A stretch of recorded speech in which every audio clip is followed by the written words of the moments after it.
There's a really weird and gruesome ritual in the Bible that has this hidden meaning that is fascinating. Hi, I'm Jeremy. I'm a deep skeptic, also a pastor. Okay, so the rituals in Genesis 15, God asks Abram, who will eventually be called Abraham, to give him all these different animals, like a goat, a cow, like doves, and cut them in half and lay them, like sort of take the halves and lay them out with this bloody path down the middle.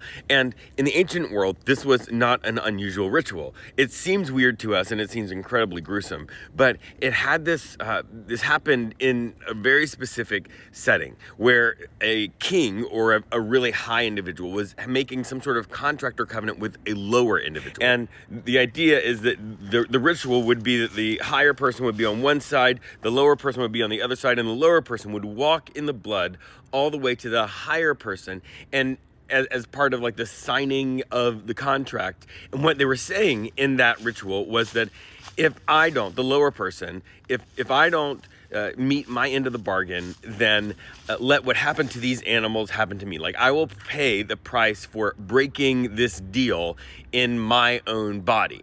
And there's a contract going on here in this part of the Bible where God is promising Abraham to be a great nation and to have lots of descendants and all this kind of stuff. And so what you are expecting, what the original readers are expecting, is that Abraham will walk this path, the bloody path. But that's not what happens in this story.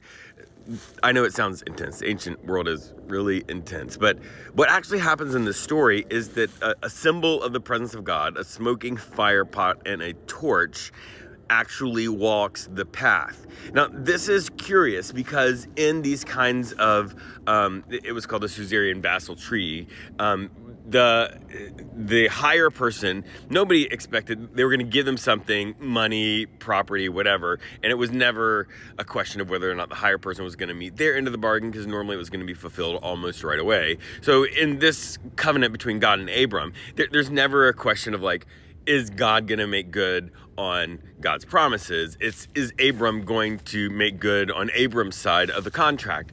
Which means that when the symbol of God walks this bloody path, it's Abram's faithfulness that is in question. And it's like God is saying, like, I am so committed to this contract that if you break your end of the bargain, I will pay for it in my body, but really, I will pay for it. I could actually go on and on about this because I nerd out about all kinds of stuff like science and ancient spiritual texts, and you see a lot of that here. But if you want like a lot more of information on this kind of thing, there's a podcast called The Unbelief Podcast. This episode talks about this bloody path ritual and a bunch of other stuff. You should really check it out, unbeliefpodcast.com, and just search for Unbelief anywhere that you get podcasts.